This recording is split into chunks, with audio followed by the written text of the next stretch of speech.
Halo, Pendeta Rekam, saya Estu Ernesto, dan seperti janji saya beberapa bulan yang lalu, saya akhirnya bertemu dengan Pak Andi Darussalam. One of, kalau orang menyebutnya Godfather ya Pak Andi. Saya tidak menyebutnya itu. Saya menyebutnya Pak Andi adalah Ketua Dewan Suro PSSI. Wah, lebih mantap lagi nih. Kalau saya orang NU, Pak. Oh iya, alhamdulillah. jadi kalau orang NU. Oke. Kalau orang NU segala gelar dia boleh bikin. Asal buat kepentingan NU. Saya orang NU kampung. Saya ngaku-ngaku orang NU aja karena orang NU itu lucu-lucu semua. Iya, cocok. Iya. Bola juga lucu-lucu. Pak Andi, saya mau ngomong ini jauh ke belakang. Sebenarnya Pak Andi itu sudah berkiprah di Indonesia itu dari tahun 1981 ya Pak? Iya. 81, dan beliau adalah salah satu one of apa ya istilahnya co-foundernya Makassar Utama gitu ya Pak? Enggak juga. Sebetulnya Makassar Utama itu pendirinya adalah Pak Yusuf Kalla. Oke. Pak Yusuf Kalla dengan kelompoknya dia sendiri. Ada Pak Samsul, almarhum Samsul Pawangi, kemudian ada teman-temannya lah sebetulnya nih. Itu diilhami oleh kondisi PSM yang nggak ini waktu itu kan unstable. Kemudian ada kompetisi Galatama ini. Jadi beliau mendirikan Makassar Utama. Itulah awalnya Pak Yusuf Kalla muncul. Nah, saya baru muncul itu pada waktu Makassar Utama mau masuk penyisihan. Mereka dari Jakarta gitu loh. Nah, kebetulan saya kenal Pak Ilyas Sadade, saya kenal Samsudin Umar kan gitu loh. Saya sering main-main kumpul gitu loh. Ya disitulah di awal saya bersama-sama dengan Makassar Utama. Jadi di Makassar Utama itu di awal 82-an itu saya jadi pembantu umum istilahnya. Kemudian menjadi LO Makassar Utama dalam sidang-sidang Galatama, ya kan. Kemudian saya muncul lagi jadi sekretaris Galatama. Nah, pada waktu sekretaris Galatama itu Makassar Utama tadi diancam oleh kemelut pembubaran, diambil alih dulu oleh almarhum Pak Samsudin. Ada yang Lau namanya itu, yang punya koran. Kemudian hanya bertahan 1 tahun. Ini mau dibubarkan. Saya bertemu Mas Sigit ketemu Mas Sigit di Sigit Haryadinanto bertemu beliau di SEA Games di Bangkok. Waktu itu beliau kan pimpin tim manajer tuh, yang sama Mang Indaan itu. Saya ceritakan kondisi Makassar Utama kayak begini. Nah, beliau kan pada itu kan masih ada grup ada grupnya Porkas kan itu waktu itu. Ya, jadi dia sampaikan sama Ismet bantu Bang Andi Tahir ya Ismet Tahir, bantu Bang Andi tuh katanya supaya Makassar Utama jangan bubar, karena kalau di Medan nggak ada, Makassar nggak ada, nggak seru nih Galatama ini berjalan kompetisi. Itu kemauannya Mas Sigit gitu loh. Akhirnya Mas Sigit juga bilang, lu kasih tahu sama Yusuf Kalla, kalau lu yang pegang, lalu lu yang biayai, lu jadi ketua umum gitu loh. Jadi disitulah saya menjadi ketua umum Makassar Utama, karena dibiayai oleh Porkas lah, sponsorshipnya lah. Porkas. Kebetulan kemudian berkembang, saya kenal dengan Pak Nirwan kasih masuk Mizuno kan gitu waktu itu kan. Jadi berjalan lah itu Makassar Utama, bisa escape lah gitu loh. Sampai tahun berapa itu Pak Andi? Saya lupa. Kemudian sampai terakhir itu akhirnya nggak sanggup juga saya. Iya. Ada pemain saya tidak selesaikan itu 9 bulan lamanya. Nggak gajian itu? Nggak gajian, tapi bisa juara liga tuh waktu itu. Juara Milo Cup. Nah, makanya Makassar Utama juara tuh, kalahin Niak Mitra tuh. Itu berarti pemainnya Anwar Ramang gitu Pak? Iya, Anwar apa segala macam, Doni Patinasarani. Kemudian banyak lah situ. Banyak lah, gue lupa lagi anak-anak itu semuanya lah. Berarti karir selanjutnya Pak Andi menjadi sekretaris liga? Iya, sekretaris liga atau 6 tahun setengah itu. Saya menggantikan almarhum Pak Lukman Setiawan, salah satu pimpinan di majalah Tempo tuh, Pak Lukman.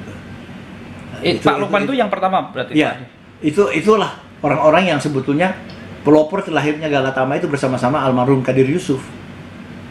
Arsitek Galatama itu Kadir Yusuf ya? Iya, Pak. Itu yang diminta oleh Pak Ali Sadikin untuk membentuknya itu kan. Beliau lah sama-sama semuanya. dengan Pak Ismet, dengan Pak Julius Taher waktu itu kan masih orang tua Ismet masih ada kan gitu loh. Ya.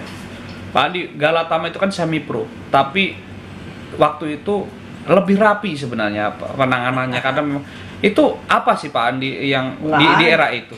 Sebetulnya kan karena ownernya betul-betul owner gitu loh. Ada Pak Yusuf Kalla, ada Pak Beni Mulyono, ada siapa banyak lah, ada Pak Nabondor, ada Mas Sigit, ada ini semuanya orang-orang yang bisa dipertanggungjawabkan dan kekeluarganya itu mereka betul-betul kalau bertemu betul mereka owner betul, nggak kayak sekarang owner yang dipanggil yang datang sekretaris yang datang jadi repot dan ambil putusan ya kan. Iya. Kasihan sama owner klub yang datang kemudian tiba-tiba ingin mengambil keputusan berhadapan dengan perwakilan klub gitu kan. Gimana kita kan berhitungnya kan gimana gitu. Tapi kalau boleh berpendapat, apakah sebenarnya seharusnya Galatama itu diteruskan sampai sekarang, tidak menjadi Liga Indonesia, atau seperti apa Pak Andi? Ya, nggak bisa kita lakukan itu. Kan kondisi persepak bolaan di dunia pun kan berkembang kan gitu. Dan kita juga kan, akhirnya kan terjadinya itu di era Pak Azwar Anas, di mana mereka menggabungkan antara Galatama itu dengan perserikatan. Kan di situ awalnya terjadi gitu. Tapi kan menjadi dilematis ketika tim Pemda dengan tim perorangan, nanti tim perorangan akhirnya mati kan Pak Andi. Kan akhirnya kan menjadi satu, makanya terbentuklah Liga Indonesia itu kan. Kan cikal bakalnya Liga Indonesia itu kan terjadi penggabungan antara perserikatan dengan Galatama itu kan gitu. Kemudian mereka seleksi atau gimana, terus terbentuklah Liga Indonesia itu di eranya Pak Azwar Anas itu. Pak Andi, kalau boleh bisa dikatakan kompetisi sepak bola Indonesia dimulai dari semi pro dari Galatama, termasuk ada keburukan dan ada kebaikan di situ Pak Andi. Nah, berarti Pak Andi seharusnya apa yang harus diteruskan dari Galatama untuk saat ini Pak? Di kebaikan dari Galatama saat itu Pak Andi. Sebetulnya saking baiknya waktu itu Galatama itu lahir secara naluri kan gitu lihat kan. Japan League itu pertama kali belajar itu dari Galatama. Tetapi kenapa dia lebih modern, lebih maju daripada kita mundur aja kan gitu loh. Mungkin kita merasa puas gitu loh dengan hasil kita dapat penonton yang jumlahnya begitu gitu loh ya kan. Kemudian tidak melakukan improvisasi. Nanti setelah banyak kejadian hal-hal kemudian terjadinya suap, terjadinya ini gitu kan, mengakibatkan itu turun popularitasnya sehingga memaksa perserikatan yang naik memang karena faktor fanatisme itu digabungkan supaya tidak mati Galatama ini gitu. Mereka menggabungkanlah dalam profesional itu kan. Tapi di Galatama juga sempat ada skandal judi juga Pak Andi. Nah, itu judi itu udah lahir tahun 0. Di mana-mana nggak bisa kita katakan tidak ada judi. Ya kan tidak mungkin. Tapi itu berbeda, sepak bola dan judi dua hal yang berbeda ya Pak Andi. Iya dong, nggak beda. Bahwa di dalam judi itu kemudian ada usaha penjudi untuk melakukan suap penyuap, ya itu bagian daripada taktik penjudi kan gitu loh ya. Untuk dapat menangkan itu. Kita yang harus bisa memagari diri kita kan itu. Nah, itu yang tidak orang sekarang kan mengasumsikan itu semua itu sama Pak Andi, padahal itu dua hal yang berbeda. Beda sekali kan itu. Ya kan sekarang sebetulnya liga sekarang di era 2 tahun yang lalu ini, sejak 2 tahun yang lalu kan sudah sangat maju gitu. Dunia sponsorship begitu besar kan gitu ya kan. Apalagi sejak masuknya klub-klub yang seperti Bali United dengan owner seperti Peter Tanuri, CS itu kan kembali menggairahkan. Kemudian keberanian waktu zamannya Joko Driono melakukan kerjasama dengan MTEK ya kan, dengan RCTI, bagaimana kelihayannya Mas Joko lah bisa ini nggak menjadi dia kompetitor tapi tidak menjadi saling bersaing satu sama lain kan. Ada yang MTEK, ada yang ini kan begitu itu sebenarnya sudah bagus gitu loh. Nggak tahu terus ada apa lagi dirundung lagi soal suap menyuap apa segala macam.